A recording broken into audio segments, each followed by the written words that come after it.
Salut à tous. Aujourd'hui, nous sommes le samedi 11 avril 2026 et notre cher ami et frère Patrick Henningsen est avec nous. Bon retour parmi nous. C'est un plaisir d'être avec toi, Nima.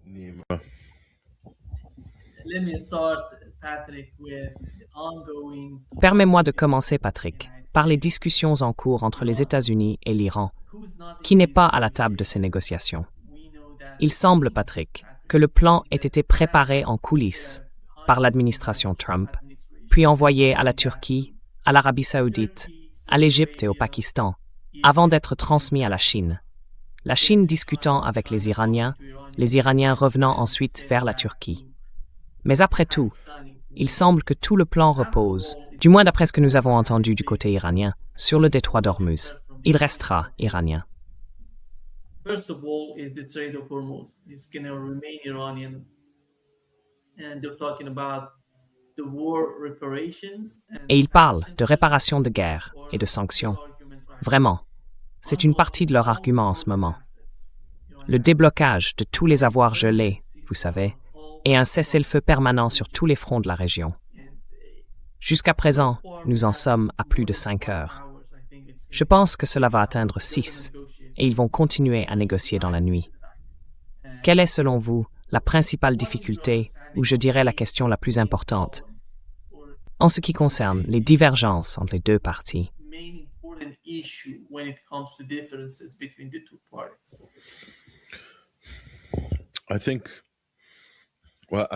Je pense, tout d'abord, je ne parle pas au nom de la délégation iranienne, mais mon impression d'après eux est qu'ils n'attendent rien de vraiment concret de la part des États-Unis.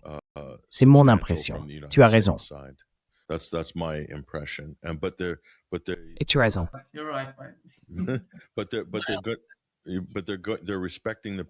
Mais ils respectent le processus et ils veulent aussi montrer au monde qu'ils sont prêts à agir comme une puissance normative dans le système international.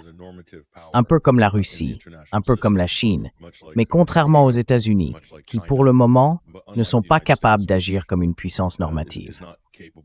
Dans les études de relations internationales, on constate que le système a tendance à se plier en faveur des puissances normatives. Qu'il s'agisse de superpuissances ou de puissances de second rang capables de s'unir, ou de suivre le mouvement, comme on dit en relations internationales. Mais lorsqu'il s'agit d'obtenir des résultats, accords, traités, ententes, conventions, toutes ces dispositions importantes ne peuvent se concrétiser que si les puissances normatives peuvent s'asseoir, établir une base minimale de confiance et bien sûr parvenir à un accord.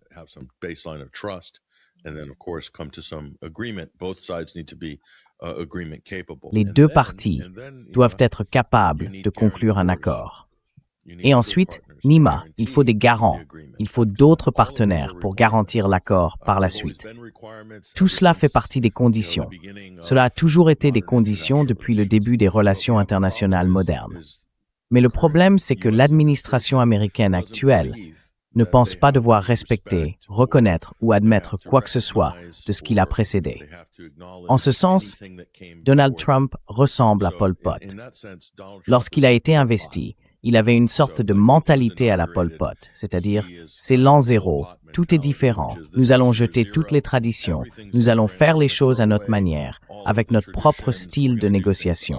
Nous allons être imprévisibles, audacieux, agressifs, nous allons changer d'avis.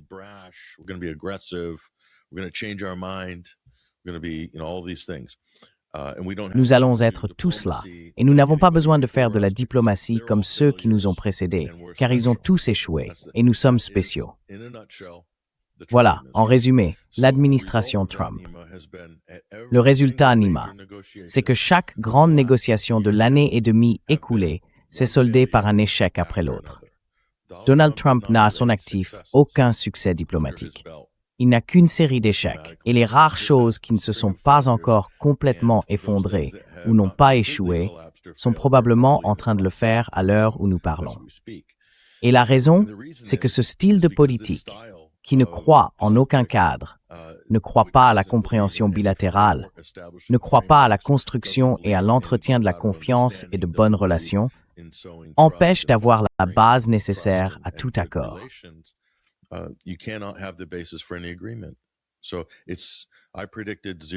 J'avais prédit 0 pour 100 de chances de succès avant même que cela ne commence. Et quand je regarde l'équipe de négociation, ce sont toujours les mêmes négociateurs défaillants qui ont supervisé les échecs précédents. Je pense que le grand signe révélateur, ici, Nima, c'est que les États-Unis, pour une raison étrange, ne sont pas disposés à envoyer leur principal diplomate, celui qui est effectivement confirmé par le Sénat, le secrétaire d'État. Ils ne sont pas prêts à le faire.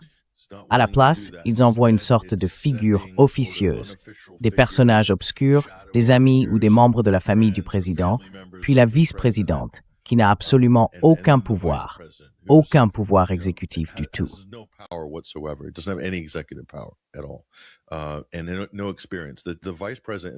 Et aucune expérience. Le vice-président est un tech bro de 41 ans qui a écrit un livre à succès. C'est sa seule qualification préalable. Il a passé 2 ans au Sénat, en réalité un peu moins de 2 ans, puis il a immédiatement sauté dans le train de campagne de Trump parce que Peter Thiel l'a installé et a insisté pour qu'il soit le colistier de Donald Trump. Donc, cela ne donne pas une bonne image du côté américain. Cela va probablement échouer. Les États-Unis ont utilisé les négociations comme couverture pour une attaque surprise de manière assez constante, contre l'Iran, contre la Russie, contre le Hezbollah et contre le Hamas. Et quand je dis les États-Unis, j'inclus Israël et les États-Unis. Il y a donc quelques problèmes structurels qui garantissent l'échec.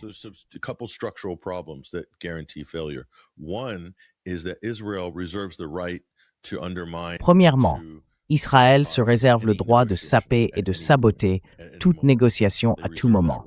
Il se réserve ce droit. Ils l'ont déjà exercé.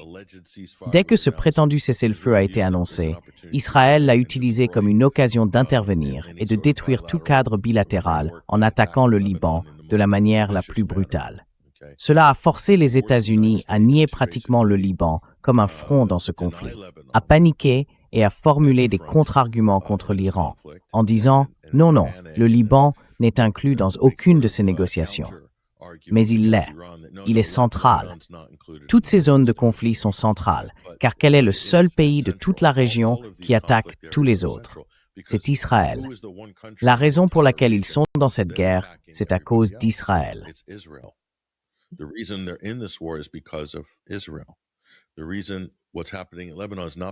La raison pour laquelle ce qui se passe au Liban n'est pas dû au Hezbollah, mais à Israël. Le Hezbollah n'a violé aucun accord de cessez-le-feu. Quiconque regarde la situation honnêtement le sait. En revanche, Israël a violé son cessez-le-feu avec le Hezbollah ou avec le Liban plus de 1500 fois depuis sa déclaration. Il n'y a donc même pas de débat sur la question de savoir qui est en faute. Mais si vous en parlez avec les États-Unis, Israël a un dossier parfait. Surmonter cette relation de substitution qu'Israël entretient avec les États-Unis, cette sorte de jeu du bon et du mauvais flic, est difficile, car c'est en réalité davantage une mise en scène. Ils travaillent absolument main dans la main. Si les États-Unis veulent saboter des négociations, il leur suffit de faire un signe discret à Israël. Et si Israël veut saboter des négociations, il peut le faire avec ou sans l'autorisation des États-Unis.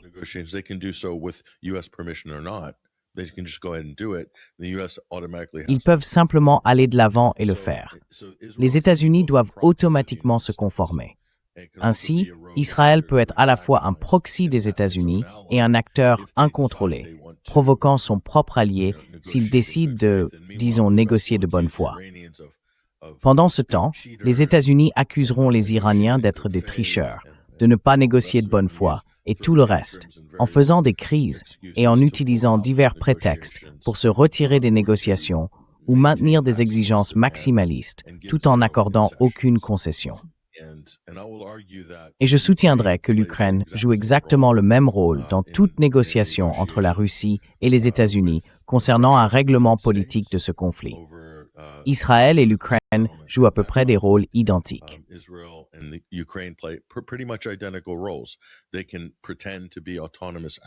Ils peuvent faire semblant d'être des acteurs autonomes, puis saboter tout progrès en attaquant la Russie, dans le cas de l'Ukraine, ou en attaquant l'Iran, le Liban, ou tout autre pays qu'Israël décide de bombarder. Très bientôt, la Turquie fera partie de cette liste de cibles. Et les États-Unis feront alors quelques acrobaties diplomatiques. Je vois donc la situation se détériorer très rapidement. Les États-Unis ont déjà lancé des provocations en envoyant des destroyers de la marine américaine dans le détroit d'Ormuz, sous prétexte de déminer la zone. Mais en réalité, ils profitent des négociations, sachant que si l'Iran tire sur un navire américain, l'Iran sera accusé de saboter les pourparlers de paix. Pendant ce temps, les États-Unis se présentent comme un acteur neutre, se contentant d'entrer dans le détroit d'Ormuz pour déminer et dégager les voies maritimes, et ainsi de suite.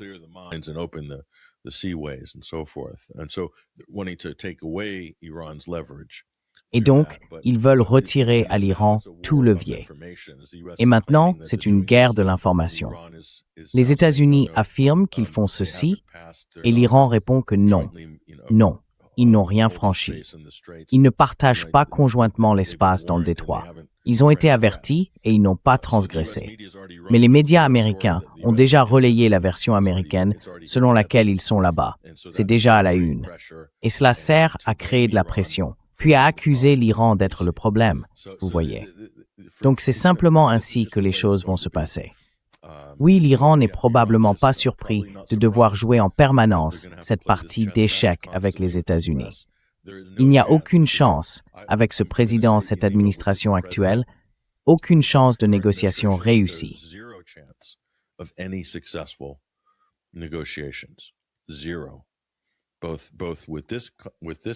Zéro. Que ce soit avec ce théâtre, avec la Russie et l'Ukraine, ou avec Gaza ou ailleurs. Certainement pas le Liban. Les États-Unis travaillent en coulisses, essayant activement de déclencher une guerre civile au Liban. C'est ce que les États-Unis font depuis des mois maintenant, attiser une guerre civile, et ils sont déterminés à y parvenir. C'est ce qu'Israël a demandé à Washington. Israël a demandé à Washington d'aider à provoquer une guerre civile au Liban, car il pense pouvoir tirer parti du chaos pour atteindre ses ambitions d'occuper ou de réoccuper le Sud-Liban et, espérons-le, d'anéantir l'un de ses ennemis éternels, à savoir le Hezbollah.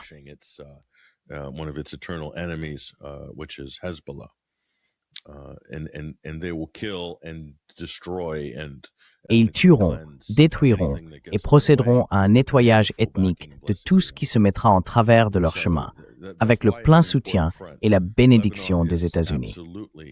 C'est pourquoi c'est un front important.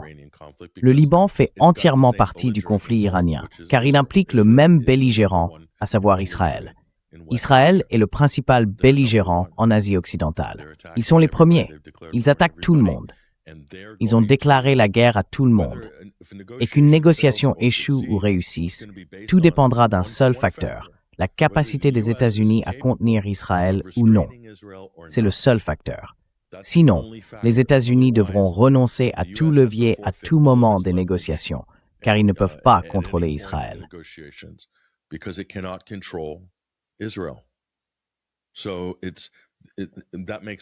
Tout cela n'est donc qu'une pantomime, du simple théâtre. Cela ne peut rien produire de substantiel, si ce n'est quelques séances photos et une pause qui permettront aux États-Unis et à Israël de se réarmer, de recharger et d'attaquer à nouveau. Et je pense qu'ils avaient besoin de cette pause. Les États-Unis et Israël avaient besoin de cette pause. L'Iran, lui, n'appelait pas à un cessez-le-feu. L'Iran n'avait pas besoin de cette pause. Il était prêt. Il s'était déjà retranché. Je veux dire, il est reconnaissant d'avoir un répit, mais comme nous l'avons vu avec Israël et le Hamas, Israël et le Hezbollah, les États-Unis et l'Iran, chaque fois qu'un quelconque blocage est atteint, il est utilisé pour préparer une attaque surprise. Les États-Unis et Israël n'ont aucune intention de paix, ni de faire la moindre concession à l'Iran, malgré ce que disent les informations en ce moment.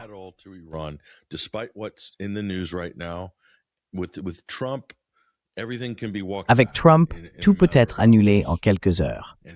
Il changera d'avis 2 fois avant le dîner, encore avant le café du matin, puis de nouveau avant le déjeuner et 2 fois avant le dîner du soir suivant. L'administration Trump n'est donc pas capable de conclure des accords. Elle ne l'est tout simplement pas. Elle ne le sera jamais. Il n'a pas le personnel nécessaire. Lui-même, en tant que dirigeant, est déplorable. Tous ses partisans affirment que Donald Trump est un grand négociateur. Mais Donald Trump est un très mauvais négociateur. Il cumule plus d'échecs que n'importe quel président. Et il n'est en fonction que depuis un peu plus d'un an et demi.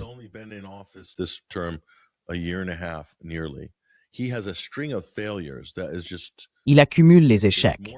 Il a conclu plus d'accords ratés en un an et demi que n'importe quel président n'aurait pu en entasser en un seul mandat. Et tout ce qu'il fait, c'est accuser tous les autres présidents d'avoir signé de mauvais accords. Ensuite, il se retire des traités et des accords et lui-même n'a aucun succès à en conclure de nouveaux. Tout ce qu'on obtient, c'est cette longue et monotone impression de chaos, de déstabilisation et de guerre. Voilà ce que ce président est capable d'apporter. La guerre, l'instabilité, une économie en déclin. Et c'est exactement ce qu'il a apporté, soit l'exact opposé de ce sur quoi il a été élu, de ce sur quoi il a fait campagne.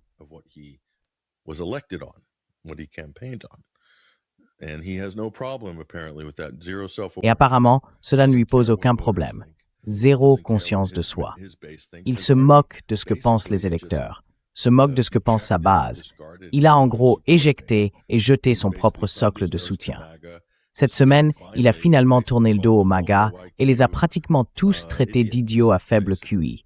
Voilà ce que fait Donald Trump en ce moment. Sa base, ce qu'il en reste, c'est Wall Street.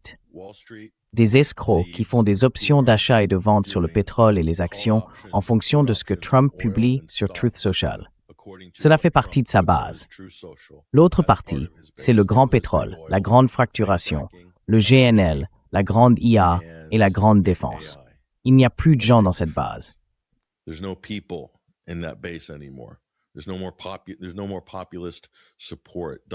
n'y a plus de soutien populiste. Donald Trump s'est débarrassé de tout cela. Et maintenant, il est essentiellement soutenu par les factions élitistes que je viens de mentionner. Les résultats sont assez prévisibles, franchement, car que veulent tous ces acteurs que je viens d'évoquer? Ils veulent la guerre, ils veulent l'instabilité, ils veulent un approvisionnement énergétique restreint sur le marché mondial afin de profiter de la hausse des prix, de se replier et de monopoliser des zones géographiques sur lesquelles ils n'avaient pas encore de contrôle, mais qu'ils ont désormais. Vous voyez comment cela fonctionne. Le résultat net de tout cela, qu'il soit intentionnel ou non, c'est qu'il y a une pénurie d'énergie sur le marché mondial.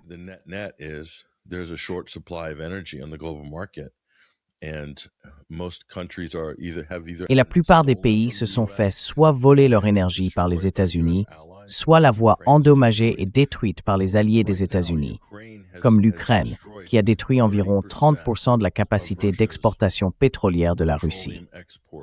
Entre l'Iran, les États-Unis et Israël, une grande partie de la production du Golfe a été soit arrêtée, soit perturbée. L'Iran va agir dans son propre intérêt, mais cela a déjà été pris en compte par Israël. C'est pourquoi Israël a frappé le champ gazier de South Pass, et c'est aussi pourquoi les États-Unis ont demandé à Israël de frapper le champ gazier de South Pass, parce qu'ils savaient que l'Iran riposterait. La dégradation générale du Golfe profite à l'Amérique. C'est une politique à somme nulle. Elle profite à l'Amérique, affaiblit le Golfe et réduit la production énergétique globale. Cela pourra être reconstruit plus tard par les États-Unis et Israël.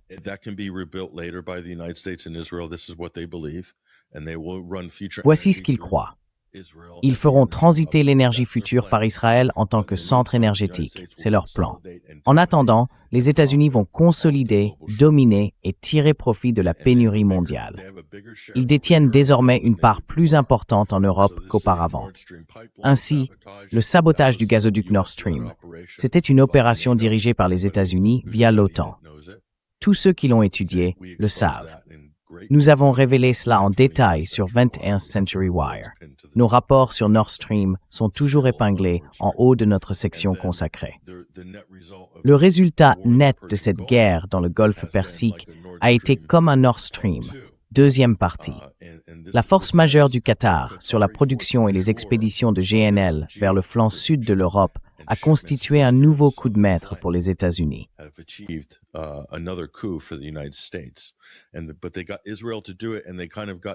Mais ils ont amené Israël à le faire. Et d'une certaine manière, ils ont poussé l'Iran à le faire indirectement pour eux en déclenchant cette guerre. L'Iran doit agir pour sa propre sécurité et pour atteindre la dissuasion. Mais malheureusement, une partie du résultat net de tout cela joue en faveur des États-Unis, qui cherchent à présider un marché mondial de l'énergie beaucoup plus étouffé, où ils émergeront comme les gagnants. Le pays le plus dominant et le plus rentable. C'est pour cela qu'ils se sont tournés vers le Venezuela en décembre, parce qu'ils savaient qu'une fois le Venezuela sécurisé, ils pourraient passer au Golfe Persique. Et c'est ce qu'ils ont fait. Donc je pense que tout cela était planifié. Et savoir si cela réussira ou non, Nima, reste à voir.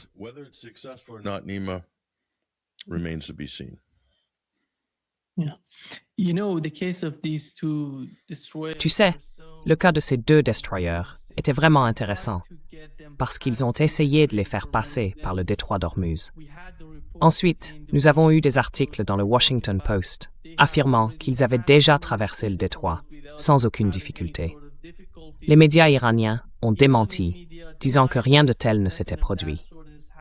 Et plus tard, tu vois, c'est devenu une sorte d'opération de relations publiques. Parce qu'ils ont cette domination sur les médias traditionnels. Ils peuvent manipuler l'opinion publique partout dans le monde.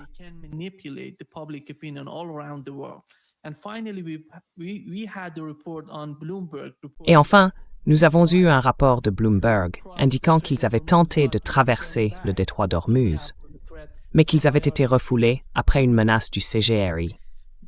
Mais en gros, Patrick, je pense que ce qui ne va vraiment pas avec l'administration Trump, c'est que la question clé réside dans la différence entre un accord et un engagement. Il y a une énorme différence entre les deux. Un accord, c'est quelque chose comme « Oui, je te vends ma voiture. On ne se reverra plus. » Ou « Je te vends un immeuble et c'est terminé. » Mais un engagement, c'est lorsque tu t'entends avec quelqu'un pour travailler sur un sujet où vous avez des divergences. Comme le traité INF entre la Russie et les États-Unis, il nécessite la participation active de toutes les parties impliquées dans cet engagement.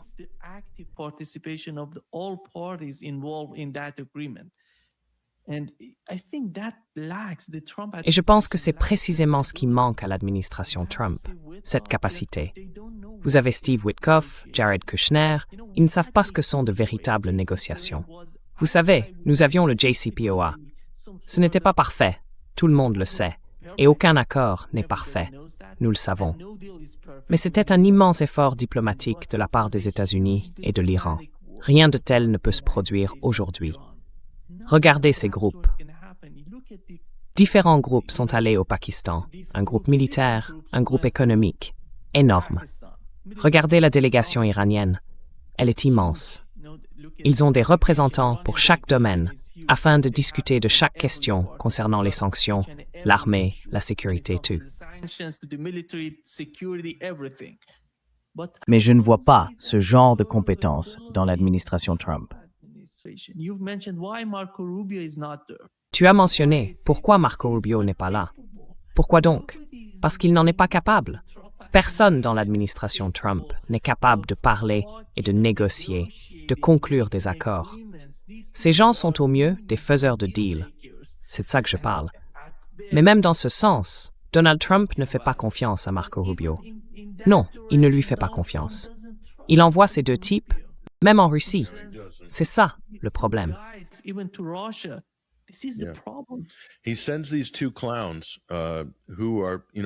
Il envoie ces deux clones, largement considérés comme des agents israéliens non enregistrés, Steve Witkoff et Jared Kushner.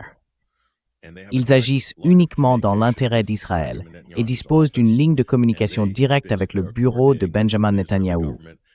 Ils coordonnent essentiellement avec le gouvernement israélien et peuvent passer toute la semaine en réunion, ce qu'ils ont déjà fait. Ils ne prennent aucune note, n'enregistrent rien, et seules les informations qu'ils choisissent de transmettre à Donald Trump deviennent la substance ou la conclusion concrète de ce processus, de ces réunions. Ce n'est pas de la diplomatie. Ce n'est pas quelqu'un qui agit au nom d'un État ou d'un pays, ni Steve Witkoff, ni Jared Kushner. Neither Steve Witkoff or Jared Kushner. Jared Kushner, it's just out of pure nepotism because he's the president's son. Jared Kushner, c'est du pur népotisme, puisqu'il est le gendre du président. Et c'est un ami de la famille Netanyahou. C'est le fils d'un gangster judéo-américain, enfin en partie israélien, je crois, je ne suis pas sûr, Charles Kushner, un criminel condamné que Trump a gracié et nommé ambassadeur en France. Bon, c'est juste une partie normale du cirque. Donc vous n'obtiendrez rien de ces types. Ils n'ont aucune expérience. Ils ont beaucoup de visibilité parce qu'on leur en a donné. Ils voyagent partout, on les voit avec Poutine, ils prennent des photos, mais au fond, ce sont juste des touristes glorifiés. Vous pourriez envoyer un vendeur de voitures d'occasion du New Jersey, il obtiendrait le même résultat. Il aurait même peut-être un meilleur résultat en fait. He's going to get the same result. Might even get a better result, actually. But these guys have come up zero every time. Mais ces types n'ont jamais rien obtenu, car leur rôle est de ne rien livrer. Voyez-vous, s'il avait envoyé Marco Rubio, alors il y aurait eu un problème, parce que le but d'avoir des conseillers, un corps diplomatique et un secrétaire d'État, c'est que le président délègue une certaine part d'expertise et d'expérience à cette équipe afin de leur donner un certain niveau d'autonomie pour négocier et gérer le processus. Mais Trump ne peut pas avoir quelqu'un qui risquerait de le surpasser dans l'une de ses fonctions, quelqu'un qui pourrait le dépasser en termes d'expérience ou de crédibilité. C'est pourquoi il entretient un vivier de personnes médiocres. Ils ne sont pas beaucoup plus intelligents que lui, et ils n'ont certainement pas un profil ou un parcours qui pourrait leur donner de la crédibilité en tant qu'individus.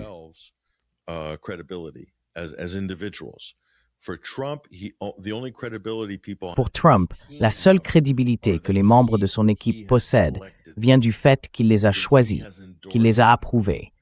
Par conséquent, ils font partie de son cabinet, de son cercle. C'est la seule véritable légitimité qu'ils sont autorisés à mettre en avant, sur laquelle ils peuvent s'appuyer. C'est une manière typique, propre à un autocrate insécurisé et obséquieux, de constituer, recruter et diriger une équipe, en somme. On peut faire cela dans une entreprise et s'en tirer plus ou moins, mais on ne peut pas diriger un pays de cette façon. Et c'est pour cette raison que les États-Unis, en tant que nation, échouent sous ce président. Ce président est en train de mener les États-Unis à leur perte, sur le plan international, national et économique. Je ne pense pas que cela soit encore sujet à débat à ce stade.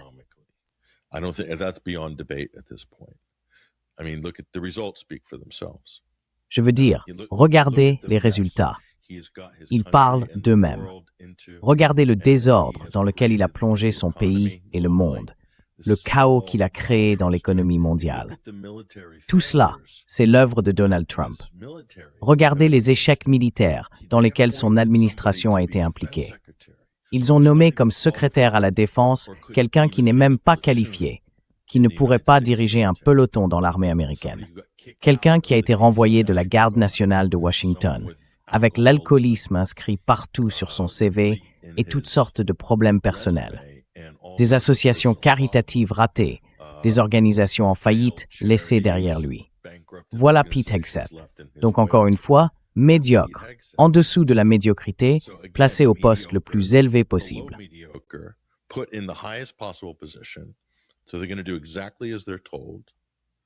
Donc ils vont faire exactement ce qu'on leur dit, et c'est tout. Ensuite, ce qui s'est passé, et tout cela a éclaté la semaine dernière, Nima, c'est que cette opération, qu'ils ont rapidement rebaptisée en mission de sauvetage de ce pilote après la chute du F-15, était en réalité une sorte de prétexte commode pour une opération visant à s'emparer d'uranium enrichi en Iran, à Ispahan. Et la presse a refusé d'en parler. Le Washington Post a rendu compte du briefing que le président a reçu à propos de l'opération. Mais il ne parle pas de l'opération elle-même. Et l'opération est devenue active. Elle est passée de la phase de planification à la phase d'exécution à ce moment-là.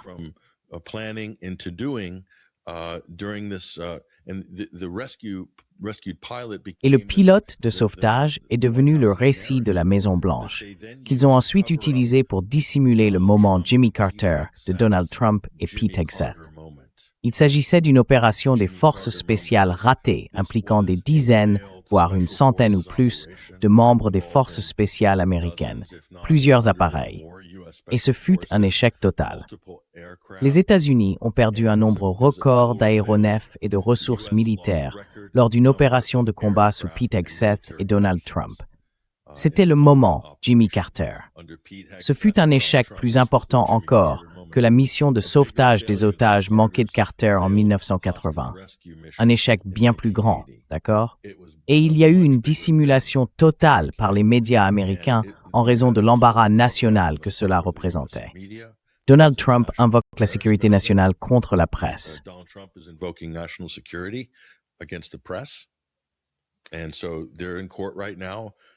Et donc, ils sont actuellement devant les tribunaux à propos de l'accès de la presse au Pentagone. Je veux dire, c'est à quel point la situation est mauvaise en ce moment avec l'administration Trump. Sur le plan militaire, c'est un échec total. Ils considèrent comme une réussite le fait d'avoir, vous savez, tué tous ces Iraniens, fait exploser tous ces hôpitaux, détruit tous ces leurres gonflables, anéanti ceci, anéanti cela. Et ils pensent que c'est une réussite. Ils s'en vantent. Mais sur le plan tactique, je pense que c'est un échec total pour les États-Unis. Cette opération ratée à Ispahan a été leur moment Jimmy Carter, une énorme humiliation. Ils sont très près de perdre autant d'actifs en valeur que Biden en a perdu lors du retrait raté d'Afghanistan.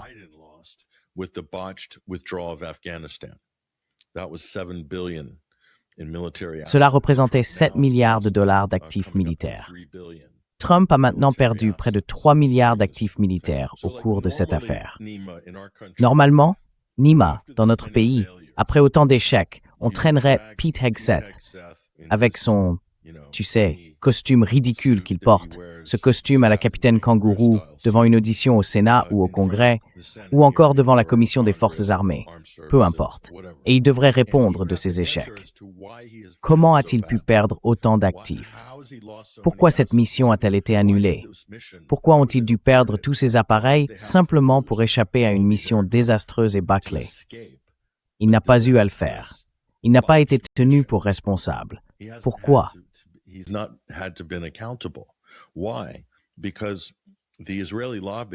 Parce que le lobby israélien travaille très activement en coulisses en ce moment à Washington pour limiter les dégâts et qu'il exerce des pressions sur tous les membres clés des commissions afin qu'ils ne réduisent pas la pression, notamment en ce qui concerne les efforts de destitution menés par les démocrates.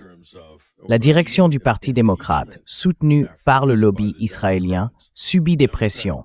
On leur dit « Non, non, non, ne misez pas sur le 25e amendement maintenant, car si nous échouons, ce sera une défaite, et nous ne voulons pas d'une défaite à l'approche des élections de mi-mandat. » Ce n'est pas seulement de la politique, c'est l'AIPAC. Et le lobby israélien, il fait un intense travail de lobbying en coulisses pour influencer ce que nos législateurs vont faire et ce qu'ils feront ou ne feront pas en ce qui concerne Donald Trump et cette guerre désastreuse.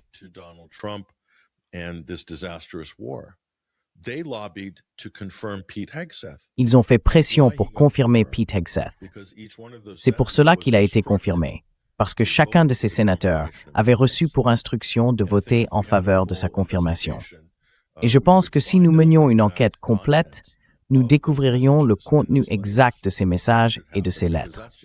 Cela devrait avoir lieu, car c'est un niveau d'ingérence étrangère sans précédent. Nous avons un pays étranger, un gouvernement étranger, qui décide en substance qui fera partie du cabinet d'une administration américaine. Et ce même gouvernement étranger a entraîné les États-Unis dans une guerre de choix qui a été un désastre total du début à la fin.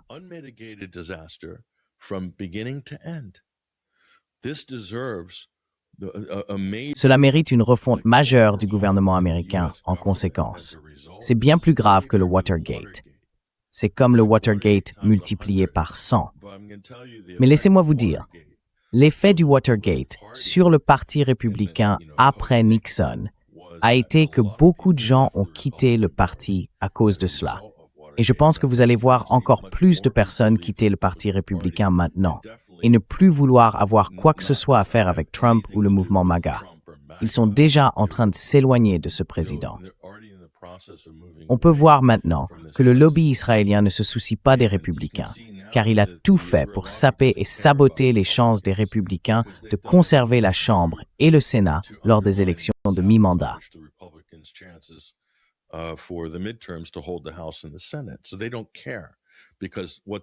Alors ils s'en moquent, parce que ce qu'ils voulaient, c'était cette guerre. Israël avait besoin de cette guerre. Ils en avaient besoin maintenant, car ils savent que la fenêtre d'opportunité se referme pour le type de soutien qu'ils pourraient obtenir d'un président comme celui-ci. C'est leur dernière chance de prendre les terres qu'ils convoitent, d'éliminer les dirigeants et les gouvernements de la région qu'ils n'aiment pas, et de détruire les infrastructures de leurs rivaux potentiels. Israël considère Trump comme sa dernière chance d'y parvenir. Ils savent que les mentalités changent depuis le 7 octobre 2023 et qu'Israël ne sera plus jamais en faveur. La situation ne fera que se détériorer pour Israël.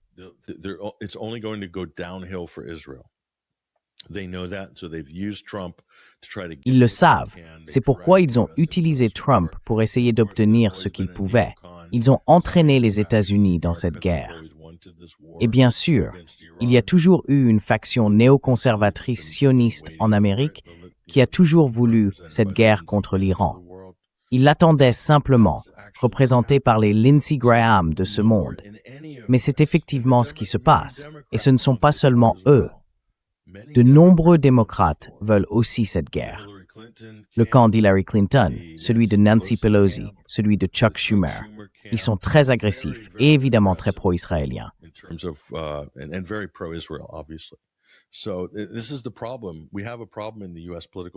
Voilà le problème. Nous avons un problème dans le système politique américain. Il n'y a plus d'opposition viable à tout cela. Le lobby israélien et d'autres intérêts du complexe militaro-industriel ont réussi à coopter, orienter et créer des cellules d'opposition contrôlées sous la grande bannière du système bipartite. Et voici le résultat final. Nous le voyons aujourd'hui. Donc pour revenir au point de départ, Nima, à cause de cela, je ne vois aucun espoir de négociation de paix ici. Mais je vois quelque chose. Je vois un certain niveau de maturité de la part de l'Iran et aussi une absence de naïveté chez l'Iran que je constate chez la Russie. Et la Russie a manipulé Trump comme un violon lors des négociations sur l'Ukraine.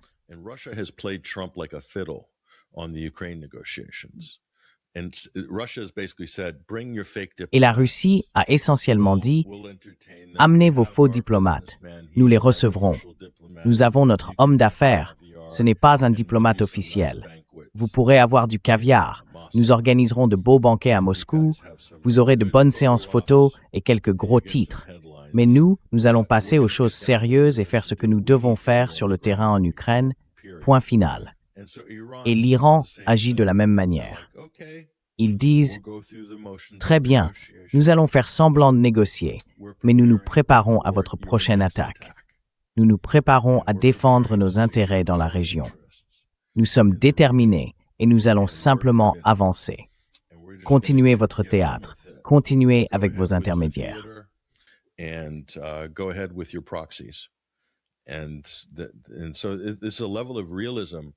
Et donc c'est un certain réalisme qui s'est imposé à Téhéran.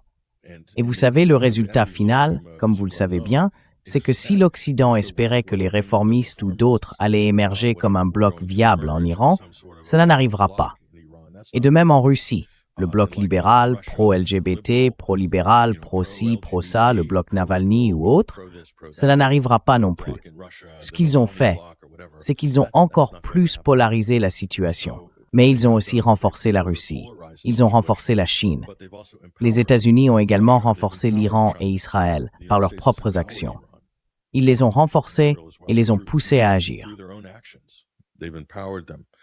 And they forced their hand, and now you're starting to see the results of that. Et maintenant, tu commences à en voir les résultats. Et puis l'autre question est, que va-t-il advenir des pays du Golfe, ces monarchies du Golfe créées par l'Empire britannique, qui ne sont pas de véritables monarchies légitimes? Ce sont des chefs tribaux qui ont été élevés bien au-dessus de leur statut naturel.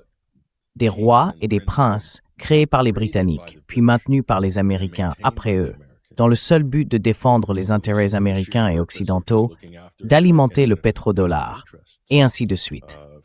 Mais maintenant, tout cela a été jeté dans le désordre, Nima. Il n'y a donc aucune garantie quant à l'existence future de ces cheikhs du Golfe. Leur temps est compté désormais, et je pense qu'ils le savent.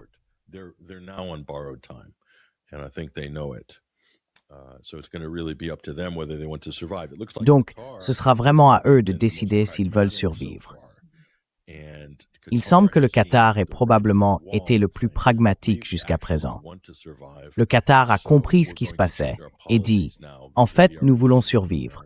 Donc nous allons changer nos politiques maintenant en ce qui concerne nos relations avec l'Amérique. » Et cela va mettre la pression sur les autres États du Golfe pour qu'ils décident eux aussi de ce qu'ils veulent faire. Les choses changent donc, Nima.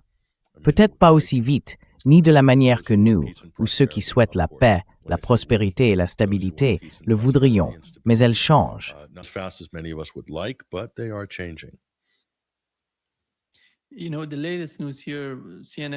Vous savez, les dernières nouvelles ici. CNN a rapporté que les discussions se poursuivraient ce soir et peut-être que demain elles continueront avec les négociations. Mais le principal problème, semble-t-il, est de savoir comment gérer cela avant tout. Les États-Unis suggèrent à la partie iranienne qu'ils peuvent le faire ensemble avec l'Iran. C'est incroyable d'entendre ça. Ça n'arrivera pas. Je pense que jamais, jamais, l'Iran n'accepterait cela. S'ils replongent dans la guerre, la pire des guerres, ils ne vont pas accepter ça. Mais je pense qu'au final, ils vont parvenir à une sorte de solution, à mon avis.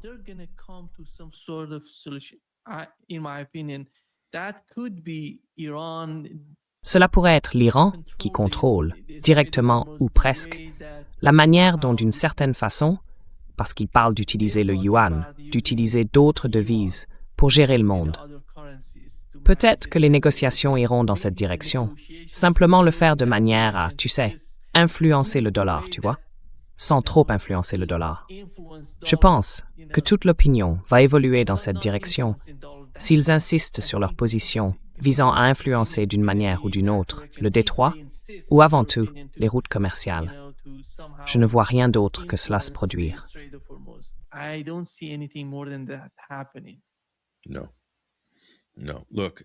Non, non. Écoute, Nima, pour une raison que tu viens justement de mentionner, cela exclut pratiquement toute possibilité de gestion conjointe. Et cette raison, c'est qu'il est impossible pour l'Iran de le faire. Ils doivent exiger d'autres devises étrangères. Ils y sont contraints pour deux raisons. Premièrement, pour éviter les sanctions, et deuxièmement, pour éviter le gel de leurs avoirs. Pourquoi replonger dans le même piège dont tu viens tout juste de sortir?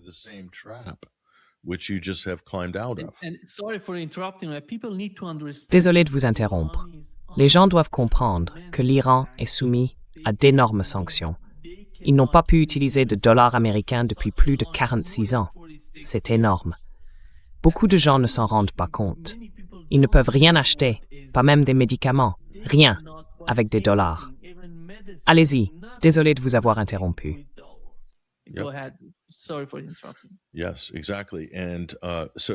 Oui, exactement. C'est tout simplement impossible. Les États-Unis voudront, eh bien, ils feront automatiquement des affaires en dollars si les États-Unis gèrent conjointement avec eux. Il n'y a aucune chance que les États-Unis participent à quoi que ce soit qui n'implique pas de dollars. C'est la première chose. La deuxième, c'est pourquoi les Iraniens renonceraient-ils à tous les avantages stratégiques qu'ils viennent d'obtenir au prix d'efforts et de sang versés?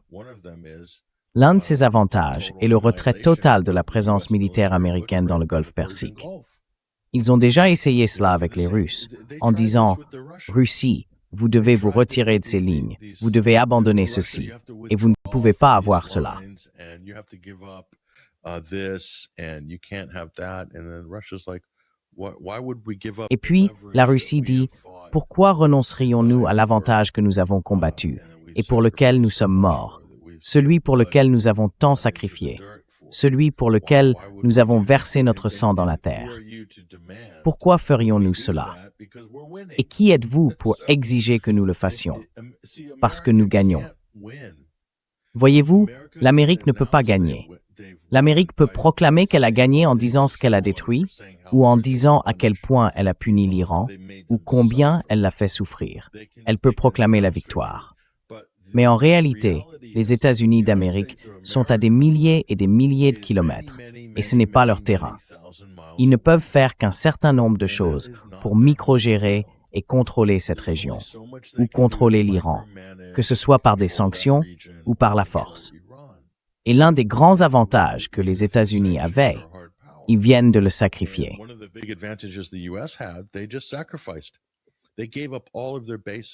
Ils ont abandonné toutes leurs bases dans la région pour Israël. Pour Israël. En quoi ça sert-il les intérêts impériaux des États-Unis? Je veux dire, c'est pas le cas. Israël a estimé que c'était un pari qu'il était prêt à tenter. Et il a en quelque sorte forcé les États-Unis à jouer cette main risquée en ouvrant un nouveau front dans cette guerre. Et vous savez, les États-Unis ont sans doute mené des opérations de planification conjointes avec Israël. Mais nous devons nous en tenir au récit officiel, car au bout du compte, c'est le récit juridique de cette guerre. Tout accord sera fondé sur cette définition juridique, selon laquelle Israël a déclenché la guerre et les États-Unis les ont rejoints dans une guerre préventive choisie. Donc, s'il y a un accord, il sera basé sur la définition juridique de ce que nous venons de voir au cours des 40 et quelques derniers jours.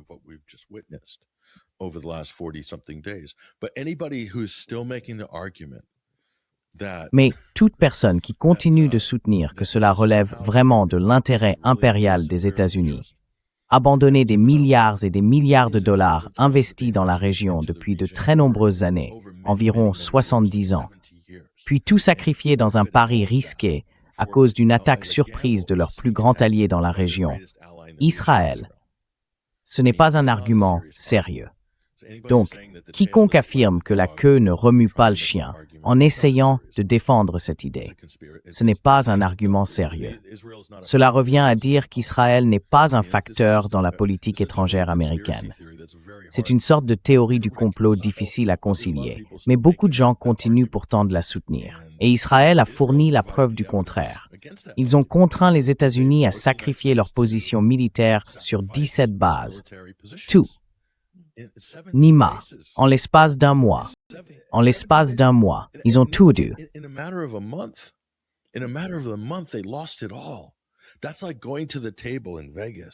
C'est comme aller à la table à Las Vegas, tout miser sur le noir, faire tourner la roulette et voir le rouge sortir. Tu viens de tout perdre. Tu as mis ta maison, ta voiture, tu as même mis ta femme en garantie et tu as tout perdu. C'est exactement ce que Donald Trump vient de faire pour l'Empire américain. Et quiconque prétend que cela sert les intérêts impériaux des États-Unis fume quelque chose de très fort. Je te le dis tout de suite. Ce n'est tout simplement pas le cas. Mais c'est aussi le résultat de l'influence démesurée qu'Israël exerce sur la politique américaine, du contrôle excessif qu'il a développé sur la prise de décision en matière de politique étrangère des États-Unis et du fait qu'Israël a réussi à réquisitionner l'armée américaine comme sa propre force mercenaire privée.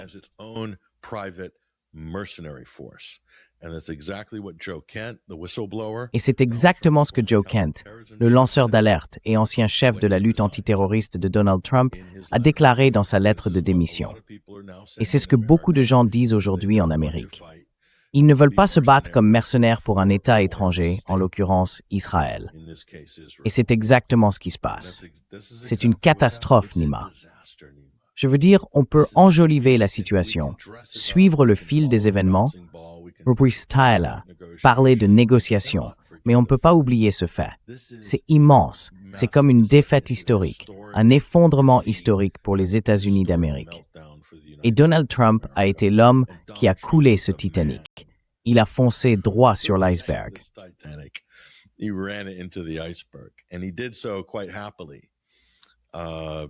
Et il l'a fait avec plaisir, parce qu'au bout du compte, il a simplement exécuté les ordres qu'on lui avait donnés. Et vous savez, quand la personne qui tenait la barre était Bibi Netanyahu, nous venons tout juste de l'apprendre dans le rapport du New York Times cette semaine, il est venu à Washington le 11 février. Le jour où j'étais à Téhéran, Bibi a atterri à Washington et s'est assis à la tête de la table dans une salle spéciale de planification stratégique, donnant des ordres à tout le monde. Alors, les États-Unis sont-ils vraiment une superpuissance? Qui est la superpuissance politique? Qui est à la tête de la superpuissance? Est-ce Trump ou Netanyahou? Qui est le plus puissant? Qui prend les décisions? Ce n'est pas Trump, c'est Netanyahou. It's not Trump. It's Netanyahu. So then the US might be the Ainsi, les États-Unis peuvent être la puissance matérielle sur le plan militaire.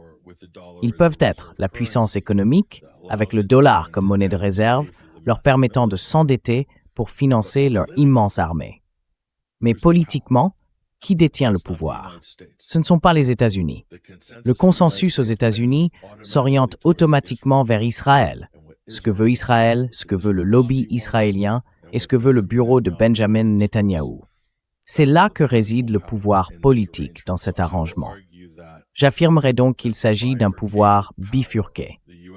Les États-Unis et Israël sont en quelque sorte liés comme des siamois, et c'est la queue qui fait bouger le chien à 110%. À mon avis, quiconque soutient le contraire ne devrait pas être pris au sérieux. It should not be taken seriously, in my opinion. John Kerry said that in his latest interview. John Kerry a déclaré dans sa dernière interview que Benjamin Netanyahou voulait que l'administration Obama attaque l'Iran. Il voulait que Joe Biden attaque l'Iran. Il voulait que George W. Bush attaque l'Iran. Il l'a demandé à chaque président américain. Je crois que le colonel Wilkerson a dit quelque chose à propos de ce type, Benjamin Netanyahou, en expliquant que c'est un génie de la manipulation.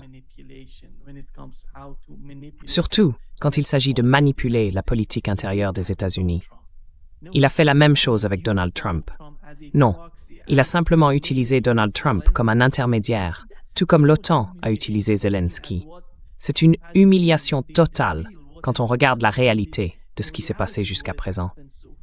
C'est incroyable de voir comment Donald Trump a été piégé dans cette guerre contre l'Iran, la guerre d'Israël, la guerre de Benjamin Netanyahou, la guerre qu'il voulait depuis si longtemps avant de quitter le pouvoir en Israël. Il est Zelensky en ce moment. He's Zelensky right now. Il l'est. Il l'est. Qui est le plus intelligent? Qui favoriserais-tu dans une partie d'échecs? Netanyahou contre Trump. Sur qui parierais-tu? Je sais sur qui je parierais. Pas sur Trump. Je parierais sur Netanyahou tous les jours. Personne. Trump est comme Zelensky dans le sens où Zelensky est un acteur de télé-réalité qui a été placé à la présidence, contrôlé par des oligarques et par Israël. Il y a une influence israélienne massive à Kiev, en particulier sur Zelensky. Et Donald Trump est un acteur de télé-réalité qui a été placé à la présidence, contrôlé par des oligarques et par Israël. N'est-ce pas incroyable? Les deux pires désastres géopolitiques du monde mettent en scène ces deux personnes au profil presque identique. Tous deux sont probablement incompétents, tous deux sont des narcissiques, et tous deux ne sont bons qu'à une seule chose, soigner leur propre image et micro-gérer la scène devant laquelle ils se trouvent à tout moment.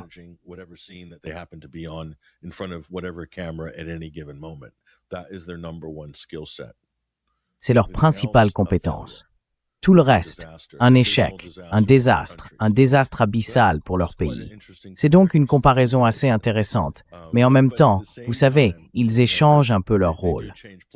L'Ukraine est autorisée à être le chien d'attaque rebelle, à attaquer la Russie quand bon lui semble, pour entraver toute négociation de paix, c'est le rôle qu'elle joue, et aussi pour contribuer à perturber l'industrie énergétique russe.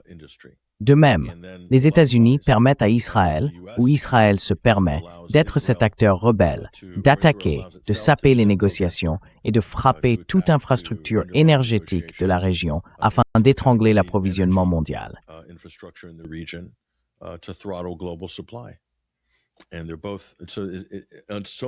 Et ils sont tous deux impliqués dans tant d'aspects différents que certains de ces acteurs, dans ces deux théâtres, jouent des rôles très similaires. Regardez simplement le résultat final. Regardez le résultat final. Alors, vous pouvez voir, comme on dit en latin, cui bono, à qui profite le crime? C'est la question ultime. Suivez l'argent et vous verrez qui sont les bénéficiaires. En ce moment, dans le Golfe Persique, les principaux bénéficiaires, eh bien, l'Iran en a énormément tiré profit sur le plan politique. Mais cela leur a coûté très cher et ils se sont aussi battus pour cela. D'accord? Ils l'ont fait par légitime défense. Grosse différence. Ils n'ont pas attaqué.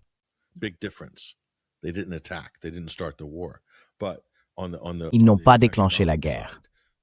Mais sur le plan économique, les autres bénéficiaires sont l'industrie pétrolière et gazière américaine, le marché boursier américain, les banques et Wall Street.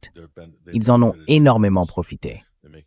Ils gagnent beaucoup d'argent et le président lui-même en a tiré un avantage personnel, tout comme sa famille et son cercle rapproché, grâce à ses tweets, à ses revirements de politique et au chaos général et au désastre que représente ce conflit. Cela ne fait plus débat à ce stade. Quant à savoir si cela va être autorisé à continuer ou non, ou si les États-Unis vont prendre au sérieux l'une de ces conditions préalables de l'Iran, dès qu'ils autoriseront le dégel des avoirs, à moins qu'ils ne le fassent secrètement, ce qui est possible pour débloquer les avoirs iraniens tout en gardant cela secret.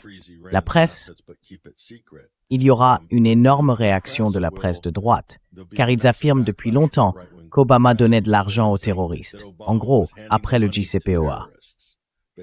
Des avions remplis de palettes de billets auraient été envoyés aux mollahs en Iran.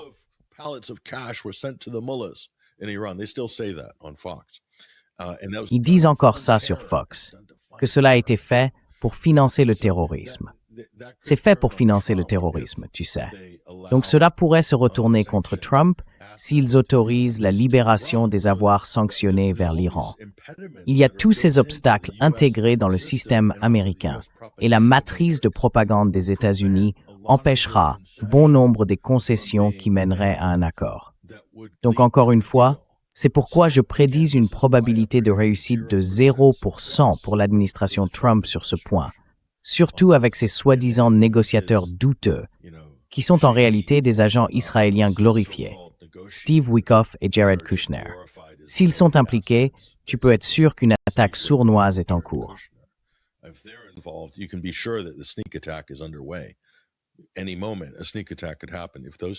À tout moment, une attaque surprise pourrait se produire. Si ces deux-là sont impliqués, ils transmettent des informations à Israël et fournissent probablement tout un lot de mensonges à Trump, car leur priorité, la priorité de Steve Witkoff et de Jared Kushner, n'est pas les États-Unis. Ce n'est pas Donald Trump. Ce ne sont pas les citoyens des États-Unis. Leur priorité de manière écrasante est de livrer à Israël ce dont il a besoin et ce qu'il veut. Et j'aimerais voir quelqu'un présenter un argument contraire à cela. On peut le constater dans leurs paroles et leurs actions, et en regardant leurs résultats passés. Donc la déclaration que je viens de faire, je pense qu'elle est irréfutable.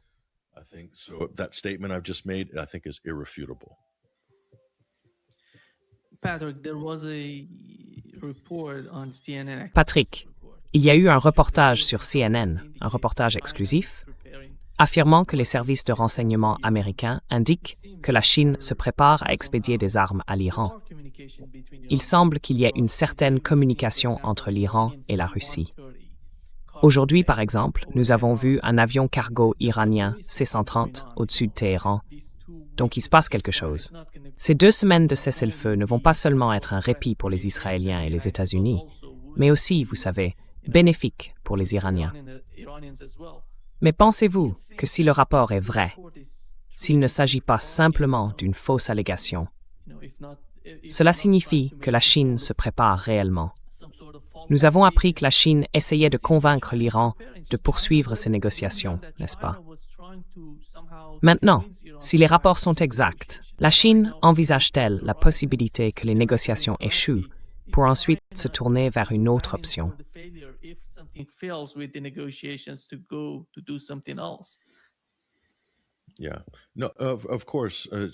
Oui. Bien sûr, la Chine ne se fait aucune illusion sur le fait que ces négociations vont aboutir à quelque chose de concret. Elles s'inscrivent dans un processus plus long, et ce processus inclut aussi le fait que le monde entier observe et surveille. Cela fait partie du processus politique et de son développement.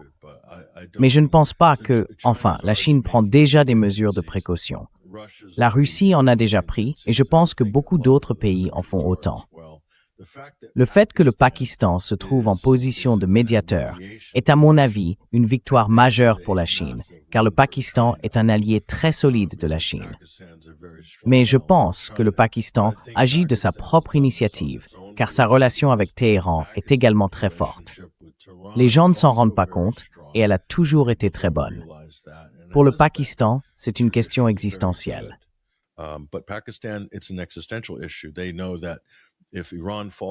Ils savent que si l'Iran tombe, ils seront les prochains, car ils ont déjà été menacés par les Israéliens, vous voyez.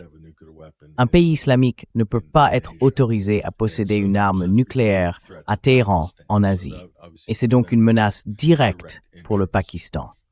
Il est donc évident que pour eux, c'est un intérêt direct. Mais dans l'ensemble, je pense que la Chine n'est pas pressée, même si elle aimerait voir une résolution à ce sujet. Et bien sûr, elle a aussi des préoccupations énergétiques. Mais la Chine survivra même s'il y a un étranglement du Golfe Persique pendant les 6 prochains mois. Ce sera une catastrophe pour l'économie mondiale, mais la Chine survivra. Ce sera difficile, mais elle s'en sortira. Elle gérera la situation. Je ne peux pas en dire autant de beaucoup d'autres pays, surtout de l'Europe occidentale. C'est une toute autre histoire. Alors nous verrons. Nous verrons. Oui, exactement. Merci beaucoup, Patrick, d'avoir été avec nous aujourd'hui. Un grand plaisir, comme toujours. Avec plaisir, Nima. Prends soin de toi. Tous mes vœux. Oui, avant de conclure, rendez-vous sur 21st Century Wire et vous pouvez suivre Patrick sur son Substack à l'adresse patrickhenningsen.substack.com.